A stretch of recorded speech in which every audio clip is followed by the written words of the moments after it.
Two men, 15 centuries apart, yet bound by their name and their mission, to guide the Church through turbulent times.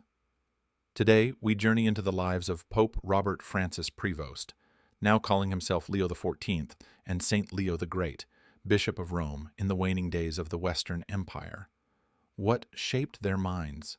What defined their ministries? And how do their legacies speak to us across the ages? I, Pope Robert Francis Prevost, Leo XIV. Origins and early years. Robert Francis Prevost was born on September 14, 1955, in Chicago's vibrant Little Village neighborhood.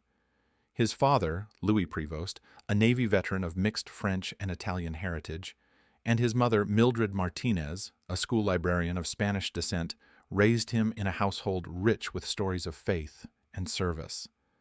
As an altar boy at St. Mary of the Assumption, young Robert absorbed a deep reverence for the liturgy, a spark that would guide his entire life: education and Augustinian calling.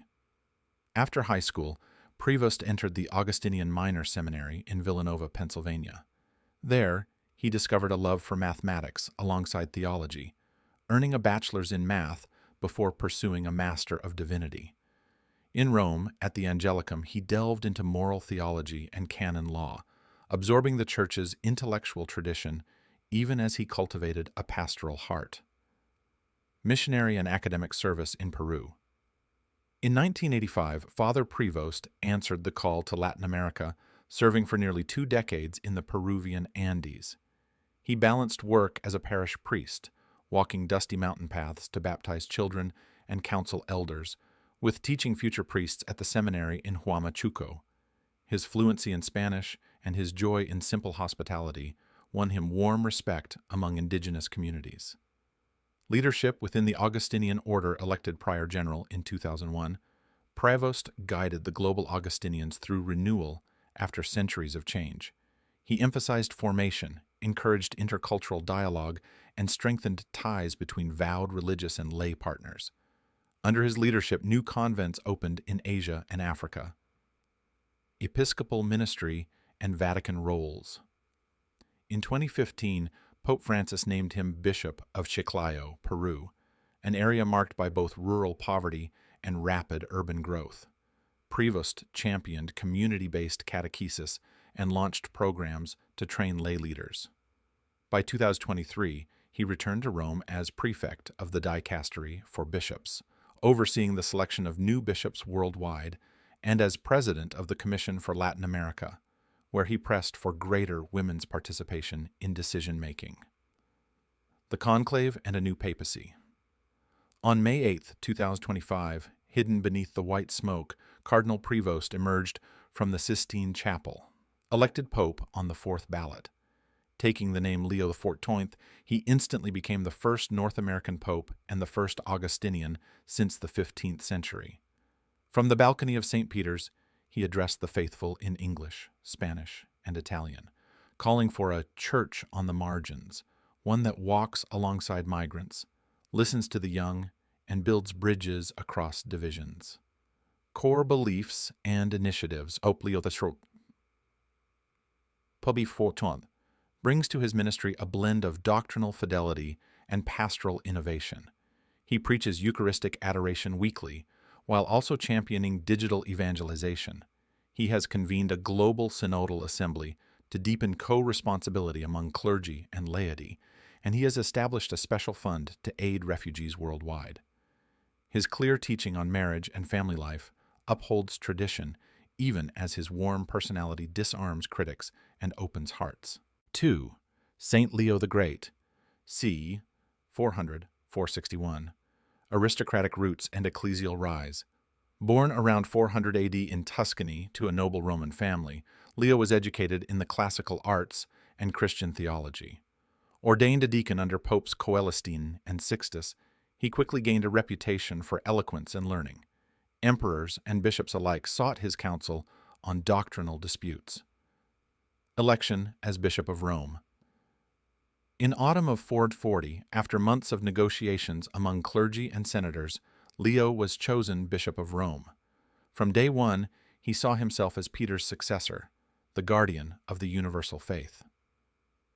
Defender of orthodoxy, the Tome of Leo. When Eastern bishops questioned Christ's nature, Pope Leo penned a decisive letter, his Tome, affirming that Jesus Christ is one person in two natures, fully divine and fully human. Presented at the Council of Chalcedon in 451, his clarity settled one of the Church's greatest theological crises and became a cornerstone of Orthodox Christology. Diplomat to barbarian hordes.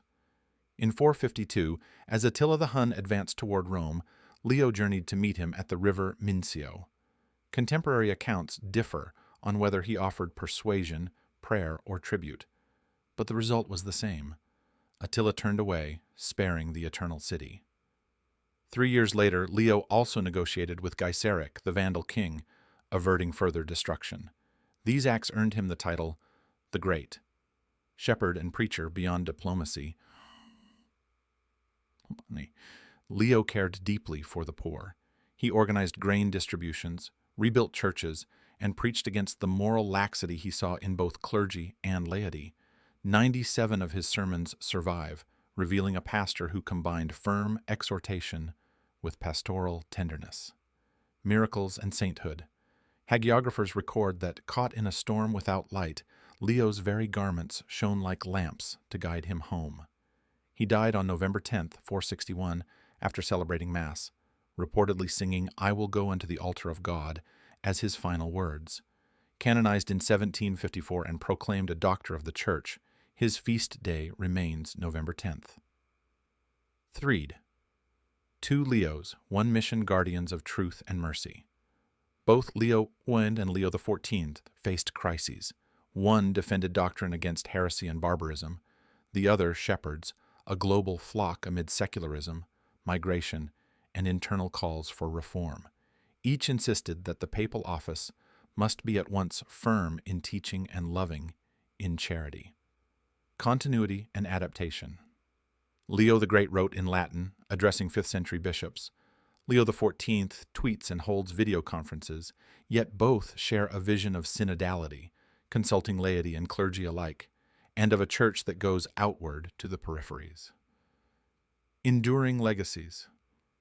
The Tome of Leo still shapes theological textbooks. Pope Leo XIV's synodal process is already reshaping parish life around the world.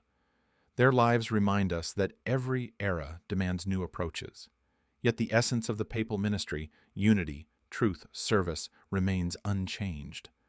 From the lantern-like light of a 5th century bishop to the vibrant hope of the first North American pope, the story of the two Leos invites us to witness a living tradition, a church rooted in history, yet always called to fresh expression. As we look to tomorrow, their witness challenges us. How will we, too, carry the torch of faith into our own age?